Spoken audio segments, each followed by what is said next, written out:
வணக்கம். இலங்கை செய்திகளுடன் நான் நிரோஷன். விரிவான செய்திகளுக்கு முன் தலைப்புச் செய்திகள். மாகாண சபை தேர்தல்கள் நடைபெற்ற பின் அரசியலமைப்பு சீர்திருத்தம் மேற்கொள்ளப்படும். அமைச்சர் பிமல் ரத்நாயக்க தெரிவிப்பு. பாதுகாப்பு பிரதியமைச்சர் மீதான நம்பிக்கையில்லா பிரேரணையை தாமதப்படுத்தாமல் உடனடியாக விவாதத்திற்கு எடுத்துக் கொள்ள வேண்டும். பாட்டாளி சம்பிக்க ரணவுக்கு வலியுறுத்தல். அஞ்சல் துறையில் திட்டமிடப்பட்ட வேலை நிறுத்தம் நியாயமற்றது. சுகாதார மற்றும் வெகுஜன ஊடக அமைச்சர் நலிந்த ஜாதிச சுட்டிக்காட்டு.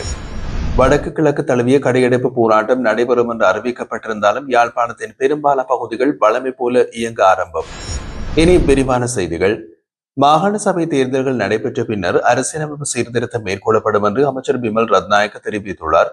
தற்போதுள்ள சட்டத்தடைகள் நீக்கப்பட்டதும் அடுத்த ஆண்டு முதல் 6 மாதங்களுக்குள் மாகாண சபை தேர்தலை நடத்த நடவடிக்கை எடுக்கப்படும் என்று அவர் கூறினார். கிளிநொச்சியில் நேற்று நடைபெற்ற ஊடகவியலாளர் சந்திப்பில் கலந்து கொண்டு உரையாற்றிய போது பிமல் ரத்நாயக் இதனை குறிப்பிட்டிருந்தார். அவர் மேலும் தெரிவிக்கையில், நாங்கள் 2024 நவம்பரில் தேர்தலை நடத்தியுள்ளோம். 2025 தேர்தல் நடைபெற்றது. அடுத்த ஆண்டின் முதல் 6 மாதங்களுக்குள் மாகாண சபை தேர்தலை நடத்துவோம் என்று நம்புகின்றோம். தற்போது சில சட்டத்தடைகள் உள்ளன. அவற்றை அகற்றுவதற்கான முயற்சிகள் மேற்கொள்ளப்பட்டு வருகிறது. அரசியல் அமைப்பை கொண்டு வருவது குறித்த கொள்கை முடிவு எங்களிடம் உள்ளது. ஆனால் அது ஒரு விரிவான செயல்முறை. அதற்கு முன்னதாக மாகாண சபை தேர்தலை நடத்துவதே எங்கள் முன்னுரிமை. மாகாண சபை தேர்தலுக்கு பிறகு அரசியலமைப்பு சீர்திருத்தங்கள் தொடர்பான முழுமையான அரசியல் திட்டத்தை முன்னெடுப்போம் என்றார். உயிர்த்த ஞாயிறு கொண்டு தாக்குதலுடன் தொடர்புடைய விடயங்களில் கிழக்கு மாகாண முன்னாள் கட்டளை தளபதியும் தற்போதைய பாதுகாப்பு பிரதி அமைச்சருமான மேஜர் ஜெனரல் அருண் ஜெயசேகர சம்பந்தப்பட்டுள்ளதாக குற்றச்சாட்டுகள் முன்வைக்கப்படுகின்றன. இந்த குற்றச்சாட்டுகள் முன்னிட்டு எதிர்க்கட்சிகள் கொண்டு வந்துள்ள நம்பிக்கையில்லா பிரேரணையை தாமதப்படுத்தாமல் உடனடியாக விவாதத்திற்கு எடுத்துக் கொள்ள வேண்டும் என்று ஐக்கிய குடியரசு முன்னணியின் தலைவரும் முன்னாள் நாடாளுமன்ற உறுப்பினருமான பாட்டாளி சம்பிக்க ரணவுக்கு வலியுறுத்தியுள்ளார். கொழும்பில் ஞாயிற்றுக்கிழமை நடைபெற்றிருந்த ஊடகவியலாளர் சந்திப்பில் கருத்து தெரிவித்த அவர், ஜனாதிபதி அனுரகுமார திசாநாயக்கவின் அரசாங்கத்தில் பிரதி அமைச்சர்களான பொறுப்புகள் வர்த்தமானி அறிவித்தலில் பிரசுரிக்கப்படாத நிலையில் குற்றச்சாட்டுகளுக்கு பதில் அளிக்க வேண்டிய அவசியம் இல்லை என்று ஆளும் தரப்பினர் கூறுவதை சுட்டிக்காட்டினார். எனினும் 2018 கிழக்கு மாகாண கட்டளை தளபதியாக இருந்த அருண் ஜெயசேகர் உயிர்த்த ஞாயிறு தாக்குதலுடன் தொடர்புடைய நடவடிக்கையில் சம்பந்தப்பட்டதாக குற்றச்சாட்டுகள் உள்ளது.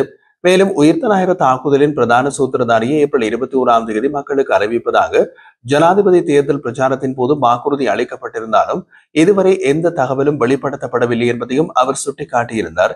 இந்த நிலையில் உண்மையினை தொடர்ந்து மறைத்து வைக்க முடியாது. மக்களுக்கு உண்மை வெளிப்பட வேண்டும். நம்பிக்கையில்லா பிரேரணையை தொழில்நுட்ப காரணிகளை சுட்டிக்காட்டி தாமதப்படுத்தாமல் விவாதிக்க வேண்டும் என்றும் விவாதத்தின் மூலம் பல உண்மைகள் வெளிச்சமிட்டு காட்டப்படும் என்றும் சம்பிக்க ரணவுக்கு வலியுறுத்தியுள்ளார். சுகாதார மற்றும் வெகுஜன ஊடக அமைச்சர் மருத்துவர் நலிந்த ஜாதிச அஞ்சல் துறையில் திட்டமிடப்பட்ட வேலைநிறுத்தம் நியாயமற்றது என்று குறிப்பிட்டுள்ளார். அவர் மேலும் கூறுகையில், நியாயமான சம்பளம் மற்றும் மேலதிக நேர கொடுப்பனவுகள் ஏற்கனவே வழங்கப்பட்டுள்ள நிலையில் இந்த வேலை நிறுத்தம் துறைக்கு மேலதிகமே சுமையை சேர்க்கின்றது. அஞ்சல் துறையின் பணியாளர்கள் சுமார் 22,000 பேர். சம்பள உயர்வுக்கு முன்பு துறையின் வருமானம் 14 பில்லியன், செலவு 18 பில்லியனாக இருந்தது. சம்பள உயர்வுக்கு பிறகு வருமானம் அதிகரிக்காவிட்டால் குறைபாடு 800 தொடக்கம் 1000 மில்லியன் வரை அதிகரிக்க வாய்ப்பு உள்ளது. இதனை சமாளிக்க பணியாளர்கள் மேலதிக நேர வேலை செய்து துறையின் வருமானத்தை அதிகரிக்க நடவடிக்கை எடுக்க வேண்டும். அதன்படி மேலதிக நேர கொடுப்பனவுகளை வழங்கும் போது கைரேகை இயந்திரங்கள் கட்டாயமாக செயல்படுத்தப்பட வேண்டும் எனவும் அவர் தெரிவித்திருந்தார். இது ஊழியர்களின் அடிப்படை சம்பளம் மற்றும் மேலதிக நேர பணத்தினை நியாயமாக வழங்கும் முயற்சியாகும். அஞ்சல் துறையின் வருவாயில் பாதிப்பு ஏற்படாமல் இருப்பது அரசாங்கத்தின் கடமை என்றும் பொது ஊழியர்கள் நாட்டு மக்களின் வரிப்பணத்திற்கு பொறுப்பு கூற வேண்டும் என்றும் அமைச்சர் வலியுறுத்தினார். இந்த நிலையில் அஞ்சல் துறைக்கு பொறுப்பான அதிகாரிகள் வேலை நிறுத்தத்தை நிறுத்தி துறை வருவாயின் நிலைமையினை சீராக பராமரிக்க நடவடிக்கை எடுக்க வேண்டும் என்றும் அவர் அழைப்பு விடுத்துள்ளார். 2025 ஆண்டு ஜூன் 30 முடிவடைந்த நிதியாண்டின் காலாண்டில் இலங்கை மின்சார சபை 5.31 பில்லியன் ரூபாய் லாபத்தை பதிவு செய்துள்ளது. முன்னதாக 2025 மார்ச் 31 முடிவடைந்த காலாண்டில் சபைக்கு 18.47 பில்லியன் ரூபாய் நஷ்டம் ஏற்பட்டிருந்தது. அந்த நஷ்டத்திற்கு பிறகு ஜூன் காலாண்டில் லாபம் ஈட்டியுள்ளமை குறிப்பிடத்தக்க முன்னேற்றமாக கருதப்படுகிறது. ஆய்வாளர்கள் இது தொடர்பில் தெரிவிக்கையில், 2025 ஜூன் மாதத்தில் மேற்கொள்ளப்பட்ட மின்சார கட்டண திருத்தத்தின் காரணமாகவே மின்சார சபை லாபகரமான நிலைக்கு மாறியதாகும். எனினும் 2024 ஜூன் காலாண்டில் சபை பதிவு செய்த 34.53 பில்லியன் ரூபாய் லாபத்துடன் ஒப்பிடுகையில் 2025 ஜூன் காலாண்டில் லாபம் 85% குறைவை காட்டுகிறது.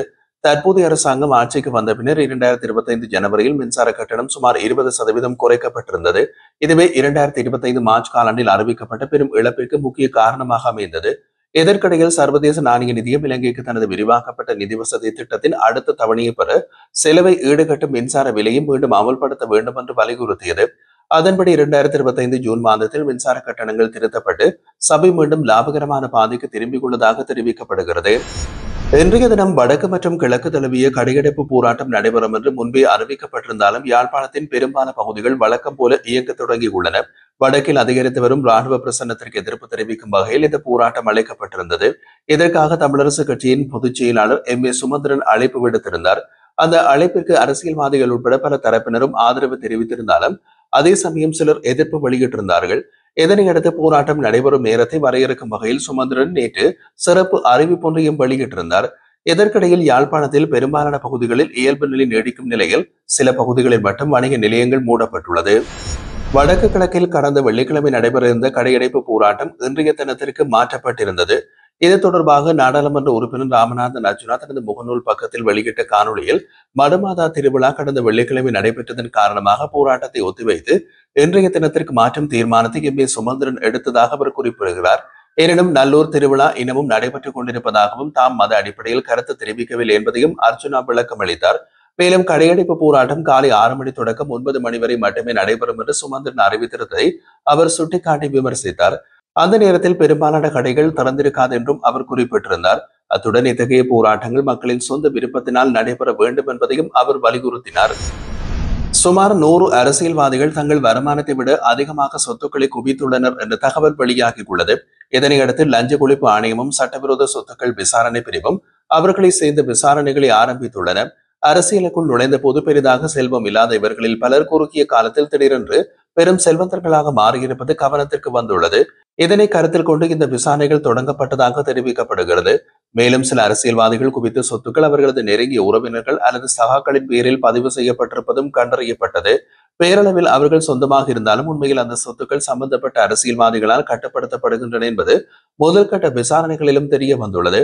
இந்த பட்டியலில் கடந்த காலங்களில் நாடாளுமன்றம் மற்றும் மாகாண சபைகளில் அமைச்சர் பதவிகளை வகித்தவர்கள், அதேபோல் சில முன்னாள் ஆளுநர்கள் மற்றும் பல உள்ளூராட்சி மன்ற தலைவர்களும் இடம்பெற்றுள்ளதாக வட்டாரங்கள் கூறுகின்றன. சட்டவிரோதமாக சொத்துக்கள் குவித்ததாக முன்வைக்கப்பட்ட குற்றச்சாட்டுகளை அடுத்து முன்னாள் அமைச்சர்கள் சிலரிடம் விசாரணைகள் நடத்தப்பட உள்ளது. முன்னாள் அமைச்சர்களான சாகல ரத்நாயக, மனுஷ நாணயக்கார மற்றும் வடிவேல் சுரேஷ் ஆகியோர் மீது இந்த விசாரணைகள் முன்னெடுக்கப்பட உள்ளதாகவும் தெரிவிக்கப்படுகின்றது. பல கோடி ரூபாய் பெறுமதியான சொத்துக்கள் சட்டவிரோதமான முறையில் குவிக்கப்பட்டதாக இவர்களுக்கு எதிரான குற்றச்சாட்டுகள் சுமத்தப்பட்டுள்ளதன் அடிப்படையிலேயே எதிர்வரும் நாட்களில் அவர்களிடம் விசாரணைகள் நடைபெற உள்ளன.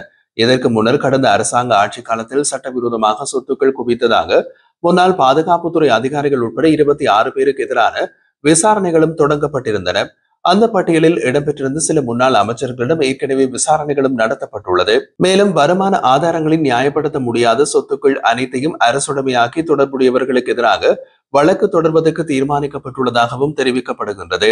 இந்த விசாரணைகள் அனைத்தையும் சட்டவிரோத சொத்து குவிப்பு விசாரணை பிரிவு முன்னெடுத்து வருகின்றமையும் குறிப்பிடத்தக்கது. மத்திய கிழக்கு நாடுகளில் பணிப்பெண்களாலும் வேலைக்காரர்களாகவும் கடமை புரியும் இலங்கையர்கள் ஊடாக கடந்த 7 மாதங்களில் 4.4 பில்லியன் அமெரிக்க டாலர்கள் நாட்டிற்கு வருமானமாக கிடைத்துள்ளது. இந்த தொகை அரசாங்கம் கடந்த வரவு செலவு திட்டத்தில் எதிர்பார்த்த மொத்த வரி வருமானத்தை விட அதிகமாகும் என்பதும் குறிப்பிடத்தக்கது. இதனுடன் ஒப்பிடுகையில் அதே காலப்பகுதிக்குள் இலங்கை நேரடி முதலீடாக வரும் 507 மில்லியன் அமெரிக்க டாலர்கள் மட்டுமே கிடைத்துள்ளது. மேலும் சுற்றுலாத்துறையின் மூலம் கடந்த 7 மாதங்களில் 2.23 பில்லியன் அமெரிக்க டாலர்கள் கிடைத்திருந்தாலும் அதிலிருந்து பெருமளவு தொகை பிரச்சாரம் மற்றும் பிற செயற்பாடுகளுக்காக மீண்டும் வெளிநாடுகளுக்கு செலவிடப்பட்டுள்ளது. இந்த நிலையில் அண்மை காலத்தில் இலங்கைக்கு அதிக டாலர் வருமானத்தை கொண்டு வந்த முக்கிய காரணமாக மத்திய கிழக்கில் உழைக்கும் தொழிலாளர்கள் திகழ்கின்றனர்.